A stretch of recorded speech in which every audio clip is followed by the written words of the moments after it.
Oi, oi, telespectador do TJ UFSC! Estamos de volta para te trazer muita informação sobre o que rolou no dia de hoje. Olha só o que você encontra depois da vinheta. O depoimento de Ricardo Barros na CPI da Covid, mais uma faixa etária liberada para vacinação em Santa Catarina e uma entrevista com Micaela Mello, atleta catarinense que chegou muito perto da Olimpíada de Tóquio.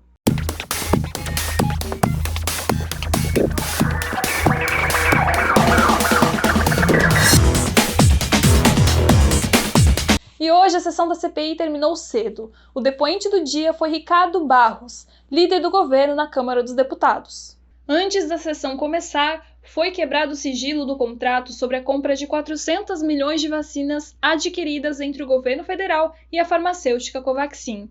Lembrando que essa negociação foi o que iniciou a investigação que está sendo realizada pela CPI atualmente e que, após as denúncias, teve sua aplicabilidade anulada. Inclusive, Barros teve seu nome citado pela primeira vez pelo também deputado Luiz Miranda. Miranda afirmou que o líder de governo foi indicado pelo presidente Jair Bolsonaro ao ouvir sobre as queixas de irregularidades. Em seu depoimento, Barros negou ligação com o mediador da farmacêutica e causou desconforto entre os senadores ao afirmar que o comitê está atrapalhando as negociações para a compra de vacinas. E eu espero que essa CPI traga bons resultados para o Brasil, produza um efeito positivo para o Brasil, porque o negativo já produziu muito. Afastou muitas empresas interessadas em vender vacina no Brasil que não se interessam Isso mais. Não é verdade. Isso não é verdade. A fala gerou reação dos senadores e o presidente da CPI, Omar Aziz, acabou por suspender a sessão para reanalisar a situação de depoente de Barros. Agora, o deputado, ao invés de ser convidado, como inicialmente, é oficialmente convocado, ou seja, terá que se submeter a regras mais rigorosas perante o comitê. Falando agora sobre a vacinação aqui no estado, pessoas com 27 anos ou mais já puderam sair para tomar a primeira dose da vacina. O anúncio foi feito hoje pela manhã pelas redes sociais do prefeito Jean Loureiro e a liberação foi feita logo em seguida. Os pontos de vacinação funcionaram até às 4 horas da tarde, com exceção do CEAD UFSC do centro, que foi até às 6h30. Quem não conseguiu se vacinar hoje ainda tem sábado para fazer a imunização. E ainda falando sobre a pandemia, segue agora a atualização dos dados da Covid-19 no estado. As informações são da Secretaria Estadual de Saúde.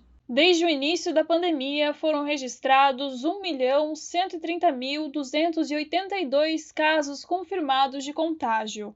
Do total, 1.099.499 estão recuperados e outros 12.493 são casos ativos. Foram registradas 18.290 mortes no estado. Até o momento, 54,9% da população catarinense já foi vacinada com a primeira dose. 23,72% já receberam a segunda dose da vacina. E as Olimpíadas já chegaram ao fim, mas você sabe como que é a trajetória dos atletas em busca desse sonho? Na reportagem de agora você vai conferir a história da Micaela Mello, atleta que sonha com uma medalha olímpica. O esporte sempre foi uma maneira de conectar as pessoas com hábitos saudáveis, e é impossível negar a importância dele na sociedade. Com a Olimpíada, o assunto surge mais ainda e nos vem à memória os esportistas que tanto batalham para viver do que sabem fazer de melhor. Micaela Mello é catarinense e pratica atletismo pela UCA de São José. A jovem viveu uma temporada de fortes emoções, fazendo a prova de 100 metros com barreiras para a classificatória dos Jogos Olímpicos. Meu treinador fez uma reunião comigo, com os meus colegas de treino, e ele falou que a gente deveria, endireitar o que a gente queria, sabe? Estabelecer metas de longo, curto e médio prazo. E ele falou que ele queria treinar a gente para ir para a Olimpíada, mas ele queria saber se a gente gostaria de ir, tanto quanto ele gostaria que a gente fosse, sabe? E aí a gente meio que fez um acordo de que a gente treinaria para as Olimpíadas de 2020, e foi no final de 2016, quando eu comecei a base para o ano seguinte, que eu comecei a treinar para as Olimpíadas. Os treinos para uma competição começam anos antes da data. Na Olimpíada, por exemplo, os 4 anos de intervalo são usados pelo atleta para preparação física e psicológica. porque existem o período de base, onde a gente faz mais fortalecimento, trabalha mais força, e existe um período competitivo, pré-competitivo e o período específico.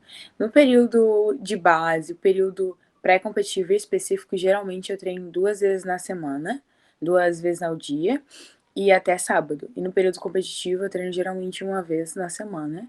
E é isso, eu treino de segunda a sábado praticamente todas as semanas do mês e treino 2 vezes ao dia. No primeiro encontro classificatório, Micaela correu sua melhor marca de 12,90, mas o vento estava acima do permitido e a prova não foi homologada. Na segunda etapa, ela atingiu o índice olímpico de 12,84, correndo 12,75, mas o vento também não permitiu a validação. E no Campeonato Paulista, Micaela ficou 0,1 segundo de atingir o índice e, infelizmente, não foi convocada pela prova ou pelo ranking de pontuação. Agora o sistema da IAAF mudou, e a IAAF é o órgão internacional de atletismo, né? Ele mudou, antes só poderia ir para a Olimpíada, para Campeonato Mundial, Pan-Americano, se você fizesse um índice, que é uma marca que eles exigem que a gente corresse.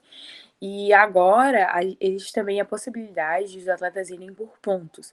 Então você vai participando de diversas competições e essas competições elas vão somando pontos para que quando chega o prazo final, onde eles fecham os atletas que vão para a Olimpíada, eles possam ver que dependendo da prova, tipo, por exemplo, a minha, as 40 do mundo que tiverem no ranking de pontuação, as 40 melhores, eles levam para a Olimpíada, tirando as que já têm índice. Então existem esses dois meios de ir para a Olimpíada hoje. O ano de 2020 não foi fácil para ninguém, e no esporte não seria diferente.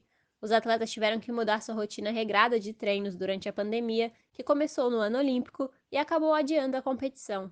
Eu treino na UFSC hoje e na pista de São José, mas o lugar principal onde eu treino é a UFSC.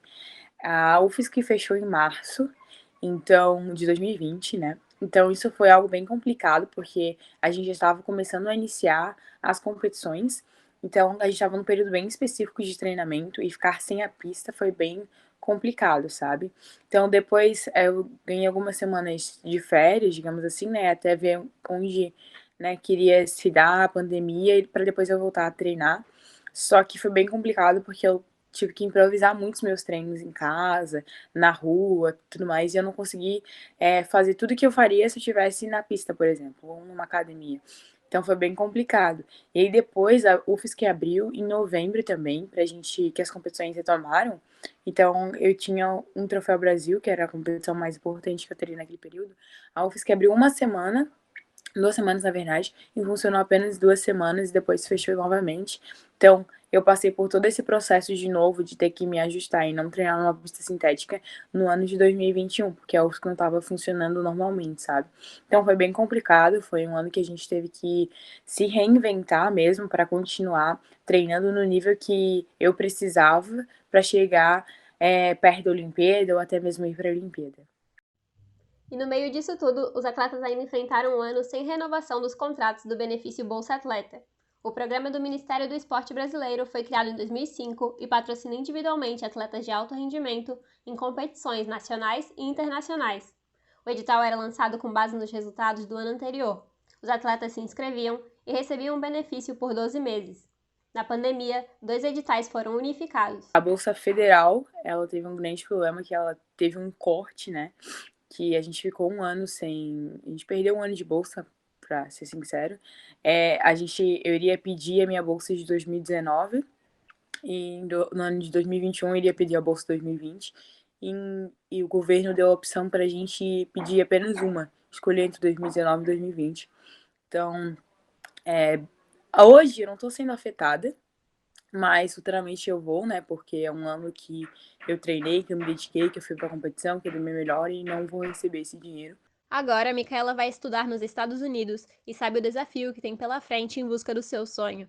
A atleta é inspiração, dentro e fora do esporte. Irei me mudar para os Estados Unidos, então vou começar o meu próximo ciclo olímpico treinando lá.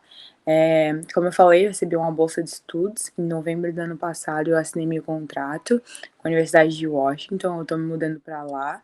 E agora os meus próximos passos é treinar com objetivos de médio, longo e curto prazo. Por exemplo, meu meu curto prazo seria para o Mundial de Oregon, que vai acontecer nos Estados Unidos ano que vem. Então, treinar com essas metas palpável e não palpável, até chegar a ser palpável. Mas meu objetivo principal é a minha mudança para lá, de entrar num novo nível, um novo círculo, um novo ambiente do esporte, que é os Estados Unidos.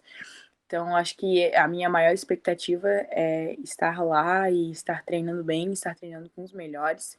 Acho que isso vai ajudar bastante, assim, para eu alcançar o meu objetivo, que é ser uma atleta olímpica. Boa sorte para Micaela. A gente espera te ver junto com muitos outros atletas catarinenses lá em Paris em 2024. Eu já tô torcendo aqui. Bom, o TJ de hoje tá terminando, mas não deixa de nos acompanhar também lá no Instagram. Hoje foi ao ar um resumão dos Jogos Olímpicos e tá imperdível, hein? Amanhã a gente volta com muito mais informação. Tchau, tchau!